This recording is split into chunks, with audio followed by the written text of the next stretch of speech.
Welcome to Xhibition, an Xbox podcast, episode number 78. My name is Samuel Adams, and happy Thanksgiving week to those that are celebrating. Turkey Day is on the way, so I hope you find some time to enjoy some games with friends and family, or potentially just sneak off and enjoy some game time for yourself.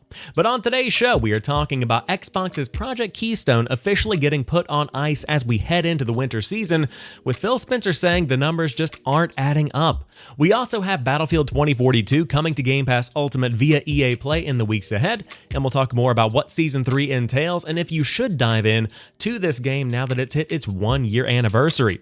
I've also been playing a Plague Tale Requiem as well as Pentiment, so I've got some thoughts to share on both of those, but that's just the beginning. Plenty of other topics to dive into as well. So without further ado, let's go ahead and get into it.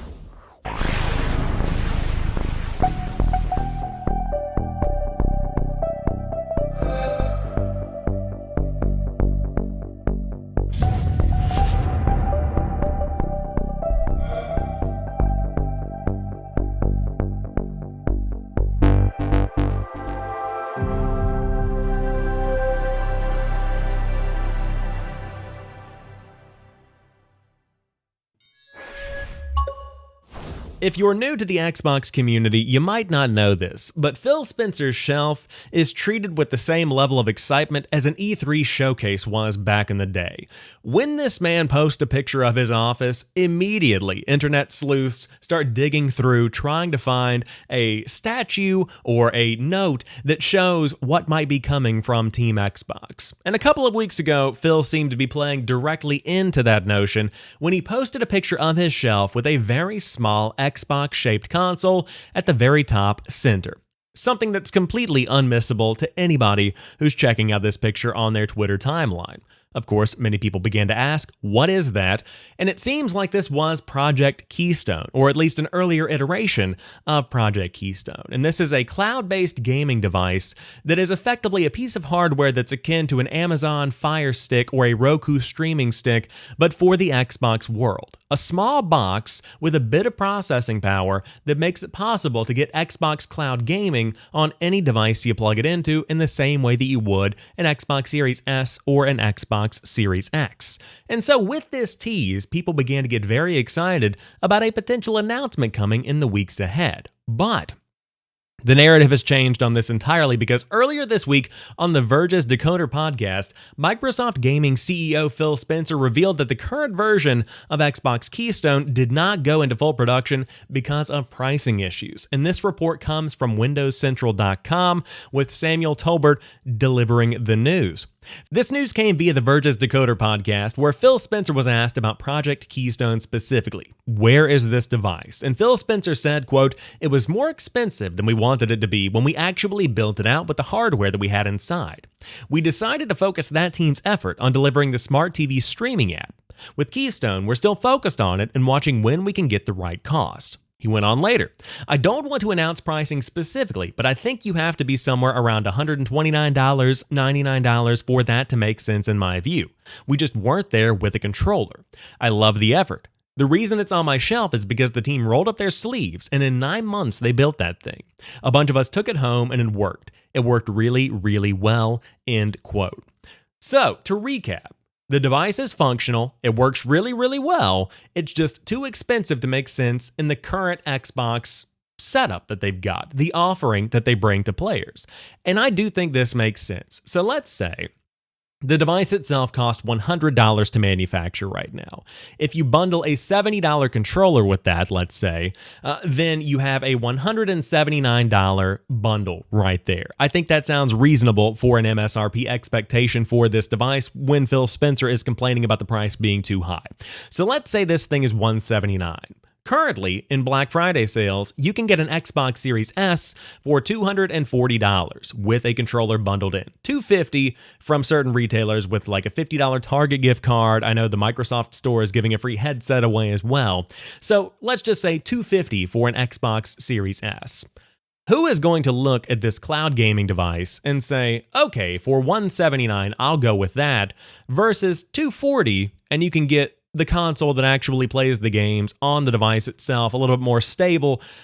I just don't see that working out, and I think that's exactly how the team at Xbox is perceiving this setup if they were to insert a cloud device of this price into their current offering.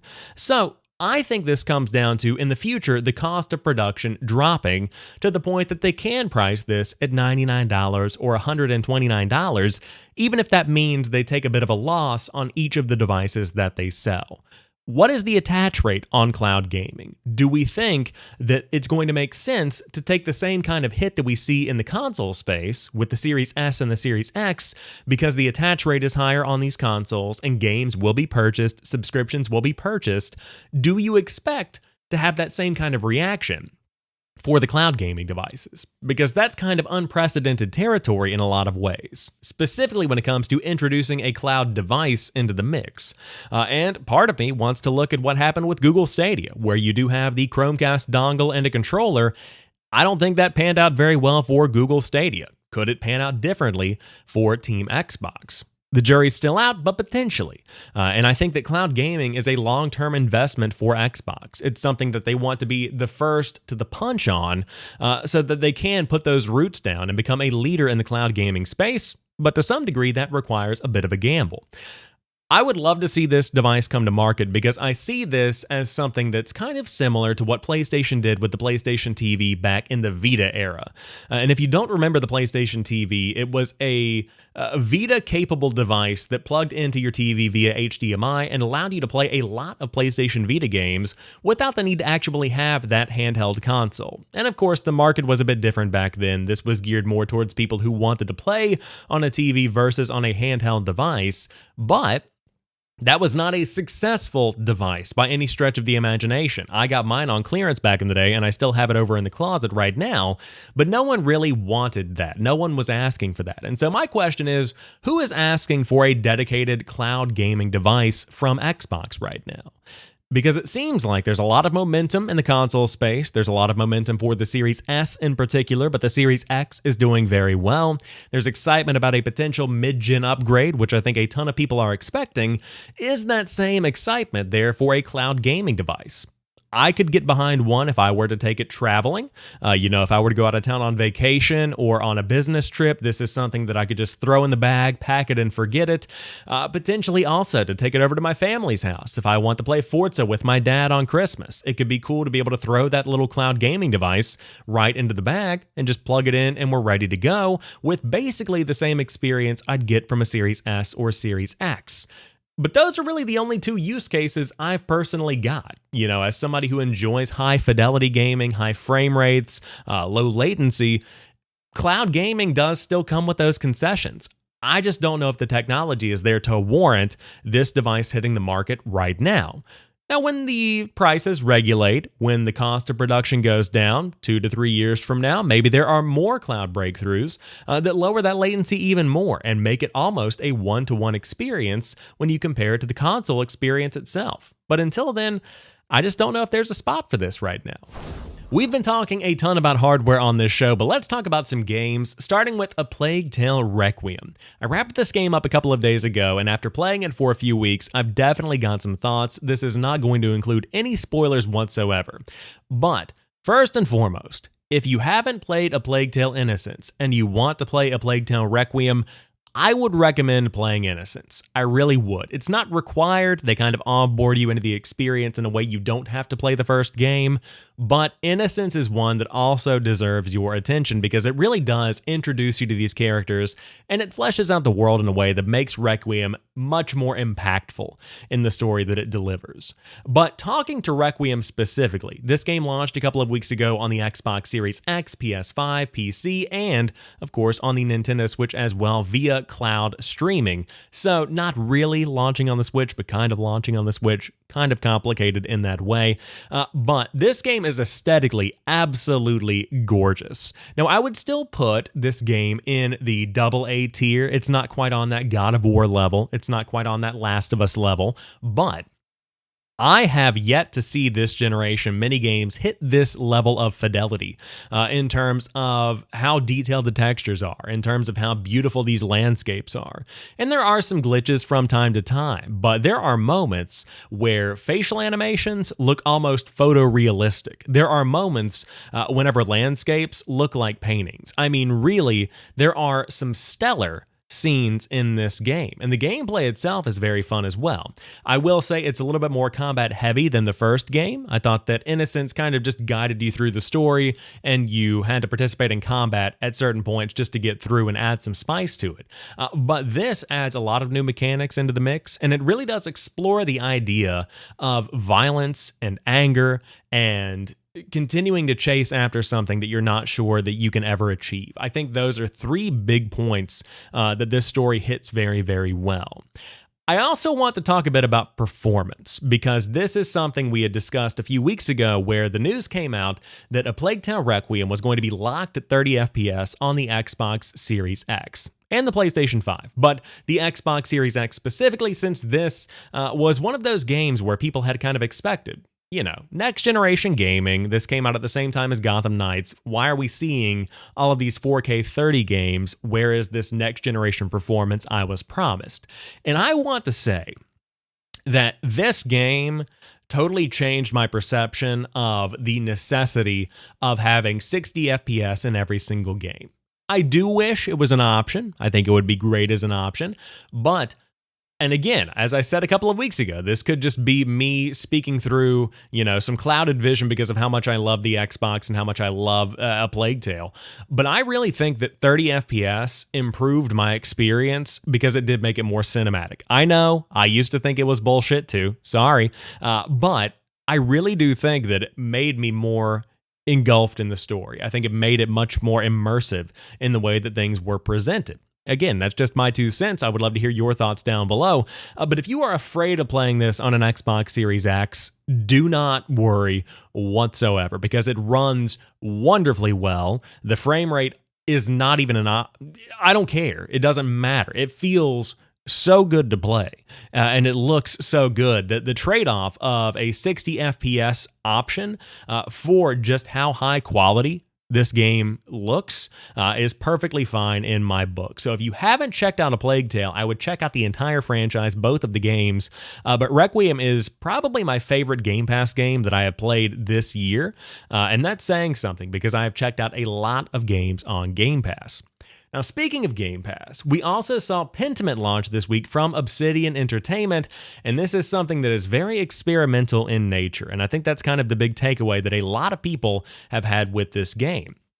It's gotten stellar reviews across the board. It got a 10 out of 10 from IGN, which is a pretty big mark to hit, especially for a game of this style. But I dove in and started to play after seeing a lot of my friends, Insipid Ghost over on Twitter, who is on XEP, did not fall in love with the game. I think a lot of people have not fallen in love with the game because it is a kind of an RPG told in the vein of a storybook that's interactive. That's pretty much the idea behind it.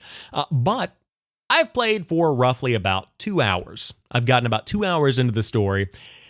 I'm enjoying it.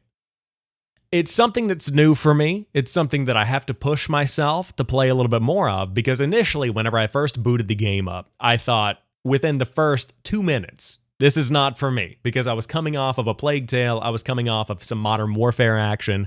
It was not the action-heavy experience that I had just been playing. But as I got more into it, as I enjoyed the style of the game, I started to understand what Obsidian was doing here, and I think this is one that's going to be a slow burn for me, but I might play through it later on this week when I've got some time off for the holidays, because it's roughly about 16 hours from start to finish, so not too big of a lift, and I certainly am not going to try and be a completionist when it comes to Pentiment. But the beauty is in the details when you dive in. And again, no spoilers, but the font choices for some of the conversations that you have. So if you're having a conversation with a village, lowly peon in the community, then the font will be different than you are with a priest in the church or something along those lines, where it is a much more official font. One of the instances that I think of is whenever I'm having a conversation with the printer in town who is running the printing press, rather than having a scrawling handwriting that fills in the speech bubble as we're talking back and forth, his speech bubble prints down. And it's a nice stylistic approach to the way that people have conversations in this presentation of the game. So I've heard this is a murder mystery. I have not seen any murder yet, so that kind of paints a picture of how far in I am. But I did want to bring it up in today's show just to say, give it extra time than you possibly would otherwise. No game deserves your attention past an hour or two if you're not really enjoying what you see, because no game is owed your time. You don't have to feel compelled to play every single big Xbox game that comes out. But don't be like me, or the way that I used to be, and spend 15 minutes with a game, immediately not care, and then just leave it never to go back. I give games generally about an hour. That's about where I tap out and say, okay, this is not for me, I'm moving on. That's what I did with Deathloop. That's what I'm sure I'll do with many games in the future. More than likely Starfield. I said it. But Pentiment is one that I think you deserve to give a fair shake.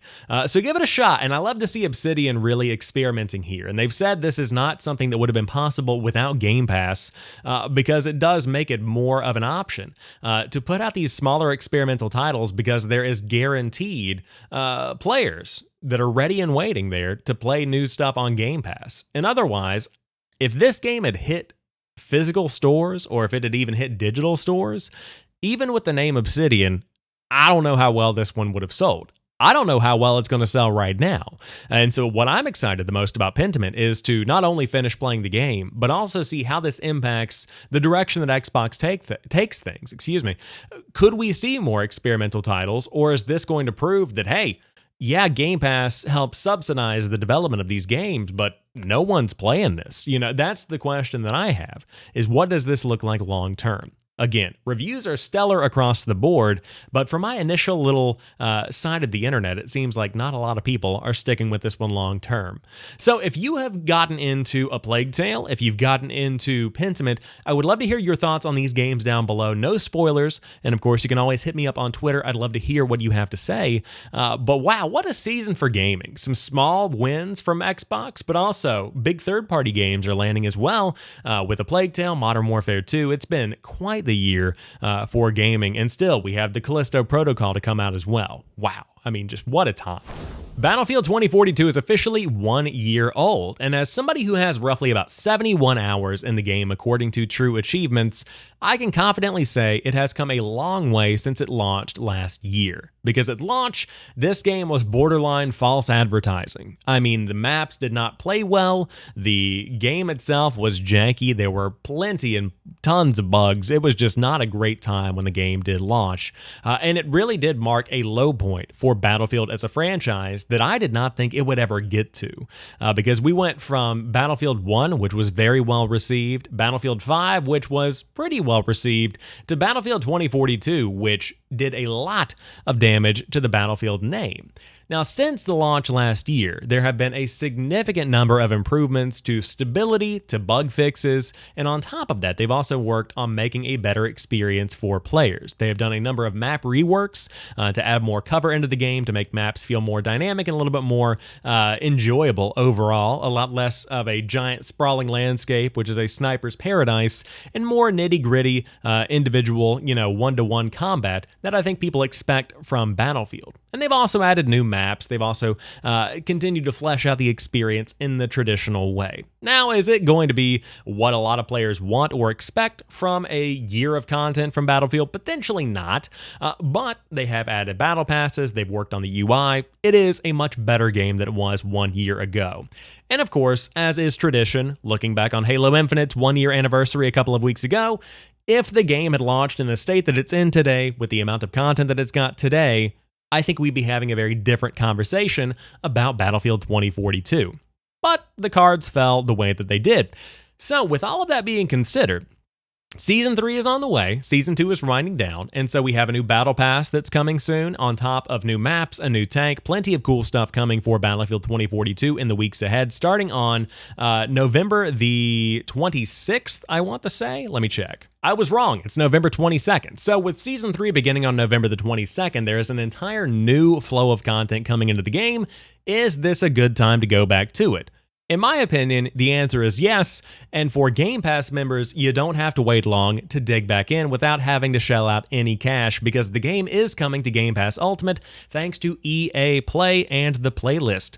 This news comes from Jeffrey Latham from EA over on the Xbox Wire, who writes, Battlefield fans can enjoy the biggest victories on dynamically changing battlegrounds with Battlefield 2042, coming soon to the playlist for all EA Play members. And he goes on to talk more about the Aurora Epic Battle Set, which is coming for Falk, a specialist in the game, and also talk more about all of the new features and bells and whistles and perks that are coming for EA Play members as well, who are also, again, looped into Game Pass Ultimate.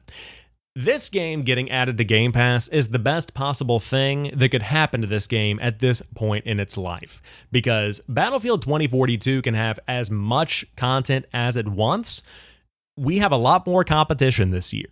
So let's talk about Battlefield 2042 in 2022, because the conversation around this game is very different than it was 1 year ago. Because leading up to the launch of 2042, we had a very packed season of 3 promising first-person shooters. We had Call of Duty Vanguard hitting the World War II audience, we have Battlefield 2042 hitting the modern combat audience, and we have Halo Infinite hitting a sci-fi audience. These 3 games had so much potential. Vanguard launched and it fell flat. Battlefield 2042 launched and it was broken. Halo Infinite launched pretty well, but there wasn't enough content to keep people engaged in the long term. But I would consider Halo Infinite to have come out on top for last year. So now, fast forward to 2022, Battlefield 2042 is in a pretty decent state. I would give it a 7 out of 10 today, maybe an 8 out of 10 in terms of just the content that's there and the experience that is delivered. But you have an 8 competing with Modern Warfare 2, the fastest selling Call of Duty of all time. This is not going to go well for a game if you're trying to charge full price for it, or even if it's on sale. How many people are going to want to play Battlefield 2042 when you have Warzone 2 on the market, when you have the DMZ hitting Call of Duty Modern Warfare 2, when you have Modern Warfare 2 itself, traditional multiplayer? I just don't see this panning out well. Now, for people like me, who might not be in love with Modern Warfare 2's multiplayer, Battlefield 2042 is something I'm going to go back to. But if you throw this in Game Pass, then you have the Christmas people that are booting up their Series S, their Series X for the first time, and they are trying to find new games to play. This is going to be their front and center for the holiday season. So this marks a significant opportunity for the game to come to this service and win over some fans that may not be wanting to play Modern Warfare 2, that may not have Modern Warfare 2. This is a modern combat experience that I think some people are going to really enjoy. The question is, how much of a comeback can we actually expect? And that ultimately comes down to community adoption.